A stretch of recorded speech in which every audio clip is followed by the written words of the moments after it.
السلام علیکم ورحمۃ اللہ وبرکاتہ۔ آج کے خطبے کا عنوان قرآن مجید کی تأثیر۔ الحمدللہ والصلاۃ والسلام علی رسول اللہ، اما بعد۔ یقیناً تمام تعریفیں اللہ کے لیے ہیں۔ ہم اس کی تعریف بیان کرتے ہوئے اسی سے مدد کے طلبگار ہیں اور اپنے گناہوں کی بخشش بھی مانگتے ہیں۔ میں گواہی دیتا ہوں کہ اللہ کے سوا کوئی معبود برحق نہیں، وہ یکتا ہے، اس کا کوئی بھی شریک نہیں۔ اور میں یہ بھی گواہی دیتا ہوں کہ محمد صلی اللہ علیہ وسلم اللہ تعالیٰ کے بندے اور اس کے رسول ہیں۔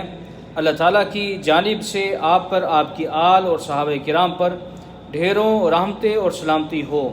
حمد و ثنا کے بعد، اے مسلمانوں، اے اللہ کے بندو، قرآن کے سایہ میں زندگی گزارنا ایک بہت عظیم نعمت ہے جس کی چاشنی بالکل واضح ہے۔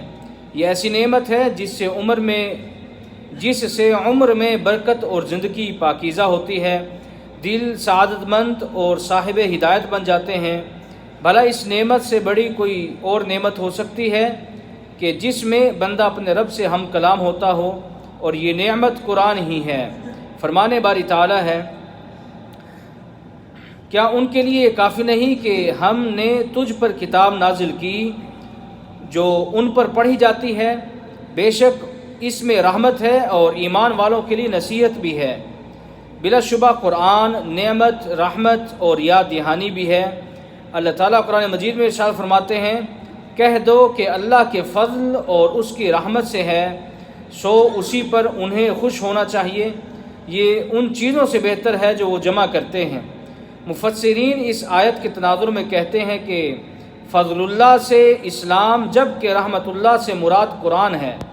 اسی لیے اللہ تعالیٰ نے فرمایا، کہہ دو اللہ کے فضل اور اس کی رحمت سے ہے، سو اسی پر انہیں خوش ہونا چاہیے، یہ ان چیزوں سے بہتر ہے وہ جمع کرتے ہیں۔ اسی لیے ضروری ہے کہ نفوس اس قرآن کے ساتھ خوش ہو جائیں، کیونکہ یہ خوشخبری والی کتاب ہے اور اس کتاب میں اس کی حمد بیان کی گئی ہے۔ فرمانے باری تعالیٰ ہے، سب تعریف اللہ کے لیے ہے جس نے اپنے بندے پر کتاب نازل کی اور اس میں ذرا بھی کجی نہیں رکھی۔ یہ کتاب بہت عظیم کتاب ہے جو امت محمدیہ کے لیے ان کی زندگی کا مکمل منہج بیان کرتی ہے، اور یہی اسلام کا پیغام ہے جسے ہر داعی کو اپنانا چاہیے۔ یہ ایسا وعد ہے کہ جس سے دلوں کو متحرک کیا جا سکتا ہے۔ خطیب اپنے منبر پر اس کے ساتھ اپنی زبان کو تر رکھتا ہے، گویا کہ اس میں وعظ، ہدایت اور خوشخبری موجود ہے۔ اسی لیے قرآن سے بڑھ کر کوئی اور علم عظمت والا نہیں ہو سکتا۔ اے مسلمانوں، اس قرآن میں کچھ مقامات ایسے ہیں کہ جن پر غور و فکر کرنا انتہائی ضروری ہے، جسے اللہ تعالیٰ نے بطور نصیحت ذکر کیا ہے، جس میں بہت ساری تاریخی چیزیں، خبریں موجود ہیں، کیونکہ قرآن لوگوں پر اپنا اثر چھوڑتا ہے۔ فرمانے باری تعالیٰ ہے، البتہ ان لوگوں کے حالات میں عقل مندوں کے لیے عبرت ہے۔ ابن اسحاق وغیرہ نے عتبہ بن ربیعہ کا قصہ بیان کیا ہے۔ عتبہ بن ربیعہ کو قریش نے نبی اکرم صلی اللہ علیہ وسلم کے پاس بات کرنے کے لیے بھیجا تاکہ مسلمانوں میں پھوٹ ڈالی جا سکے۔ چنانچہ عتبہ بن ربیعہ نے نبی اکرم صلی اللہ علیہ وسلم سے بات کی۔ اب عتبہ خاموش ہوا تو آپ صلی اللہ علیہ وسلم نے فرمایا، اپنی سب بات کیا تم کہہ چکے؟ کہا ہاں۔ فرمایا اب میری سنو۔ وہ متوجہ ہو گیا تو آپ صلی اللہ علیہ وسلم نے بسم اللہ پڑھ کر ایک سورت کی تلاوت شروع کی۔ عتبہ با ادب سنتا رہا یہاں تک کہ آپ نے سجدے کی آیت تلاوت پڑھی اور سجدہ کیا۔ فرمایا، ابو الولید، میں کہہ چکا، اب تجھے جو اختیار ہے۔ عتبہ یہاں سے اٹھا اور اپنے ساتھیوں کی طرف چلا۔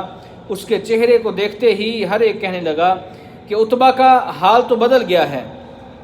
اس سے پوچھا، کہو کیا بات ہو رہی؟ اس نے کہا، میں نے ایسا کلام سنا ہے جو اللہ کی قسم اٹھا کر کہتا ہوں اس سے پہلے میں نے کبھی نہیں سنا۔ واللہ نہ تو وہ جادو ہے، نہ وہ شعر ہے، اور نہ ہی وہ کاہنوں کا کلام ہے۔ سنو قریشیو، میری مان لو اور میری اس جھچی تلی بات کو قبول کرو۔ اس کے خیالات پر، مجھے اپنے خیالات پر چھوڑ دو اور میری مخالفت نہ کرو، اور چاہے تم میرے ساتھ اتفاق بھی نہ کرو۔ اس کی مخالفت میں سارا عرب کافی ہے، اور جو یہ کہتا ہے اس میں تمام عرب اس کا مخالف ہے، وہ اپنی تمام طاقت اس کے مقابلے میں صرف کر رہا ہے۔ یا تو وہ اس پر غالب آ جائیں گے، اگر اس پر غالب آ گئے تو تم چھوٹے یا ان پر غالب آؤ گے تو اس کا ملک تمہارا ہی ملک کہلائے گا، اور اس کی عزت تمہاری عزت ہوگی، اور سب سے زیادہ اس کے نزدیک مقبول تم ہی ہوگے۔ یہ سن کر قریشیوں نے کہا، ابو الولید، قسم اللہ کی محمد صلی اللہ علیہ وسلم نے تجھ پر جادو کر دیا ہے۔ اس نے جواب دیا، میری اپنی جو رائے تھی وہ میں نے آزادی سے کہہ چکا، اب تمہیں اپنے فعل کا اختیار ہے۔ کیونکہ مشرکین بھی جانتے تھے کہ قرآن عظیم کتنی عظیم تاثیر رکھتا ہے، کتنے ہی ایسے لوگ ہیں جنہوں نے قرآن کی آیات سن کر اسلام قبول کیا۔ فرمانے باری تعالیٰ ہے، اور کافروں نے کہا کہ تم اس قرآن کو نہ سنو اور اس میں غل اور شور مچاؤ تاکہ تم ہی غالب ہو جاؤ۔ ایسے مشرکین جو نبی اکرم صلی اللہ علیہ وسلم کو تکلیف دیتے تھے، جیسے کہ ابو سفیان اور ابو جہل وغیرہ جو کہ قریش کے سرداروں میں سے تھے، وہ بھی چھپ چھپ کر رات کو نبی اکرم صلی اللہ علیہ وسلم کے گھر ارد گرد جمع ہو کر قرآن مجید سنا کرتے تھے۔ ابو سفیان بن حرب، ابو جہل اور اخنس بن شریک الثقفی رات کو گلیوں میں اس لیے نکلتے تھے کہ وہ قرآن کو سن سکیں جو نبی اکرم صلی اللہ علیہ وسلم رات کی نماز میں پڑھا کرتے تھے۔ کون سی ایسی رات گزری ہوگی جس میں یہ لوگ نبی اکرم صلی اللہ علیہ وسلم کا قرآن سننے کے لیے نہ نکلے ہوں، جو کہ صبح ہوتے ہی جدا ہو جاتے تھے، پھر جب رات آتی جو قرآن سننے کے لیے جمع ہو جاتے تھے۔ رواہ ابن اسحاق وغیرہ باسناد صحیح۔ صحیح بخاری میں حضرت جبیر بن مطعم بن عدی رضی اللہ تعالیٰ عنہ فرماتے ہیں کہ میں نبی اکرم صلی اللہ علیہ وسلم کے پاس آیا تو مغرب کی نماز میں نے سورۃ طور سنی۔ جب یہ آیت نمبر 35-37 تک پہنچے، جس کا ترجمہ یہ بنتا ہے، کیا وہ بغیر کسی خالق کے پیدا ہو گئے ہیں یا وہ خود خالق ہیں، یا انہوں نے آسمانوں اور زمین کو بنایا ہے؟ نہیں، بلکہ وہ یقین ہی نہیں کرتے۔ کیا ان کے پاس آپ کے رب کے خزانے ہیں یا وہ دروغہ ہیں؟ جب میں نے یہ آیات سنی تو میرا دل پس گیا، بعض روایات میں ہے کہ میرا دل ڈر گیا، اس لیے میں نے اسلام کو قبول کیا۔ اے اللہ کے بندو، اسی لیے ہمارے نبی محمد رسول اللہ صلی اللہ علیہ وسلم جن پر یہ قرآن نازل ہوا انہیں پسند تھا کہ اس قرآن کو کسی دوسرے سے سنیں۔ چنانچہ ابن مسعود رضی اللہ تعالیٰ عنہ فرماتے ہیں کہ مجھے فرمایا، مجھ پر قرآن پڑھو، تو میں نے سورۃ النساء کی آیات تلاوت کی۔ جب میں اس آیت پر پہنچا جس کا ترجمہ یہ ہے، پھر کیا حال ہوگا جب ہم ہر امت میں سے گواہوں کو بلائیں گے اور تمہیں ان پر گواہ کر کر لائیں گے، تو آپ صلی اللہ علیہ وسلم نے فرمایا، حسبک الآن۔ ابن مسعود کہتے ہیں کہ میں نے دیکھا رسول اللہ صلی اللہ علیہ وسلم کی آنکھیں بہہ رہی تھیں اور آپ انتہائی زیادہ غمگین تھے۔ عمر بن عاص رضی اللہ تعالیٰ عنہ سے مروی ہے کہ نبی اکرم صلی اللہ علیہ وسلم نے اللہ تعالیٰ کا یہ قول جو جناب ابراہیم علیہ السلام کے بارے میں ہے وہ تلاوت فرمایا۔ انہوں نے فرمایا، اے میرے رب، انہوں نے بہت زیادہ لوگوں کو گمراہ کیا، یعنی بتوں نے، تو اور جس شخص نے میری پیروی کی وہ مجھ سے تعلق رکھتا ہے۔ اور عیسیٰ علیہ السلام نے کہا، اگر تو انہیں عذاب دے تو یہ تیرے بندے ہیں، اور اگر انہیں بخش دے تو غالب حکمت والا ہے۔ آپ صلی اللہ علیہ وسلم نے اپنے ہاتھ بلند کیے اور فرمایا، اے اللہ میری امت، اور یہ کہہ کر رونے لگے۔ اللہ عز و جل نے فرمایا سورہ مائدہ کے اندر، اے جبریل، محمد صلی اللہ علیہ وسلم کی طرف جاؤ، حالانکہ تمہارا رب علم رکھنے والا ہے، اور ان سے پوچھو کس وجہ سے وہ رو رہے ہیں۔ جبریل امین آپ صلی اللہ علیہ وسلم کے پاس آئے اور آپ سے آ کر پوچھا تو رسول اللہ صلی اللہ علیہ وسلم نے انہیں سب حال بیان کیا، حالانکہ اللہ تعالیٰ علم رکھنے والا ہے۔ اللہ تعالیٰ نے فرمایا، اے جبرائیل، محمد صلی اللہ علیہ وسلم کی طرف جاؤ اور کہہ دو کہ ہم آپ کو اور آپ کی امت کے بارے میں راضی کر دیں گے، ہم آپ کو آپ کی امت کے بارے میں آپ کو راضی کر دیں گے اور ناخوش نہیں کریں گے۔ اے اللہ کے بندو، ہجرت سے پہلے نبی اکرم صلی اللہ علیہ وسلم نے حضرت مصعب بن عمیر رضی اللہ تعالیٰ عنہ کو مدینہ لوگوں کی تعلیم کے لیے بھیجا۔ چنانچہ انہوں نے اسد بن زرع کے پاس رہائش اختیار کی، تو مصعب نے قرآن پیش کیا تو انہوں نے قرآن کو سن کر اسلام قبول کر لیا۔ اسی وقت سعد بن معاذ تشریف لائے، چنانچہ انہوں نے پوچھا کہ مصعب کیا کہتا ہے؟ تو مصعب نے سورۃ الزخرف کی پہلی 5 آیات تلاوت فرمائی۔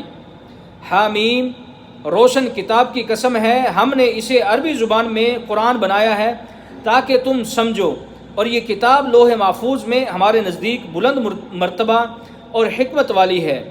کیا تمہارے سمجھانے سے ہم اس لیے منہ پھیر لیں گے کہ تم بےہودہ لوگ ہو؟